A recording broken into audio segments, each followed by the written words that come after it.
Hi, this is Mrs. Gillespie. I'm one of the teachers in the G complex, and I'm here to read a section of the one and only Ivan that we are reading together. I am starting on page 214. The beginning of this chapter is called Finally. It should also be on your screen. Finally, Julia and George take the pictures to the ring where there's room to see them all.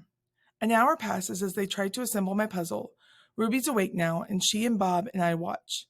Ivan, Ruby says, is that a picture of me? Yes, I say proudly. Where am I supposed to be? That's a zoo, Ruby. See the walls and the grass and the people looking at you? Ruby squints. Who are all those other elephants? You haven't met them, I say. Yet. It's a very nice zoo, Ruby says with an approving nod. Bob nudges me with his cold nose. It is indeed. In the ring, Julia pumps her fist in the air. Yes, she cries. I told you, Dad. There it is. Home. Home.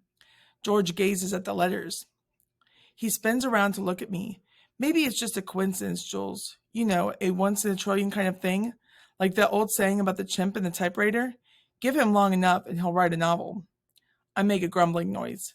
As if a chimp could write a letter, let alone a book. Then how do you explain the rest of it? Julia demands. The picture of Ruby in the zoo. How do you know it's a zoo? George asks. See the circle on the gate? There's a red giraffe in it. George squints and tilts his head. Are you sure that's a giraffe? I was thinking more along the lines of a deformed cat. It's the logo for the zoo, Dad. It's on all their signs. Explain that. George gives her a helpless smile. I can't begin to. I'm just saying there has to be a logical explanation. Look how big this is. Julia puts the last piece of Ruby's right ear into place. It's huge. It is definitely large. George agrees. Julia watches me. She chews on her thumbnail. I see the question in her eyes.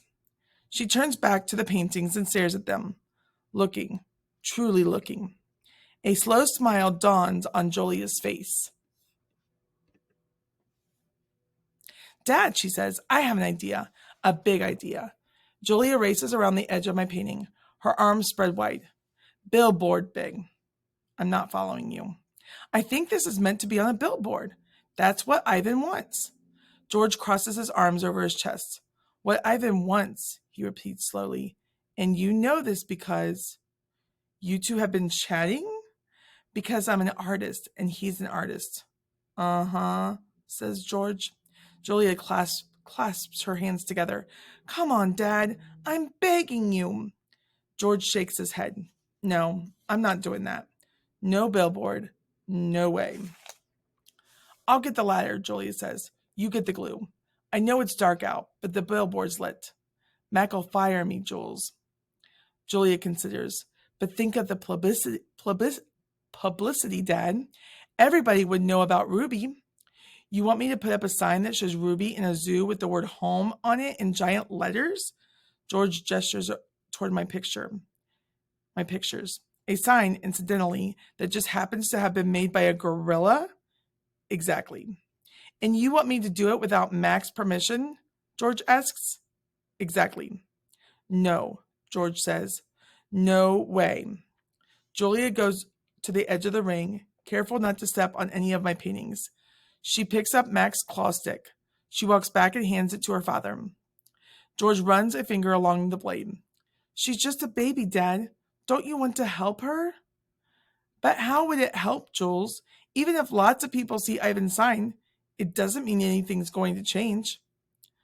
I'm not exactly sure yet. Julia shakes her head. Maybe people will see the sign, and they'll know this isn't where Ruby belongs. Maybe they'll want to help too. George sighs. He looks at Ruby. She waves her trunk. It's a matter of principle, Dad. Principal.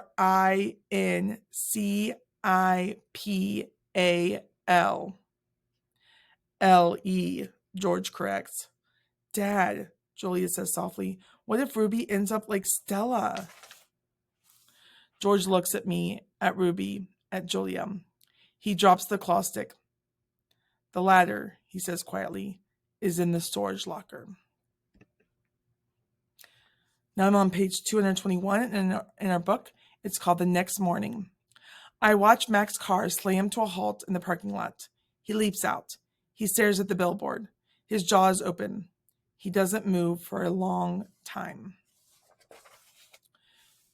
Page 222, Mad Human. A mad gorilla is loud, but a mad human can be loud too, especially when he is throwing chairs and turning over tables and breaking the cotton candy machine.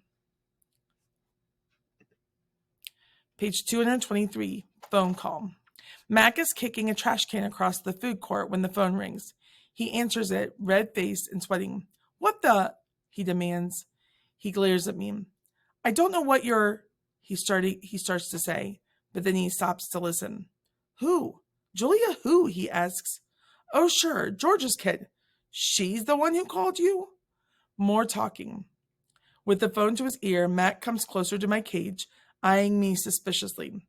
Yeah, he says. He paints. Sure. We've been selling his art for quite a while now. There is another long pause. Yeah, absolutely. It was my idea. Mac nods. A smile starts at the corners of his mouth. Photos? No problem. You want to see him in action? Come on down, have a look. We're open 365 days a year. Can't miss us. We're right off I-95. Mac picks up the overturned trash can. Yeah, I think he'll be adding more pictures. It's what do you call it? A work in progress. When the call is done, Mac shakes his head. Impossible, he says. An hour later, a man with a camera comes to take my picture. He is from the local paper, the one Julia called. How about you take one of me with the elephant? Mac suggests. He drapes his arm around Ruby's back, grinning as the camera clicks. Perfect, the man says. Perfect, Mac agrees.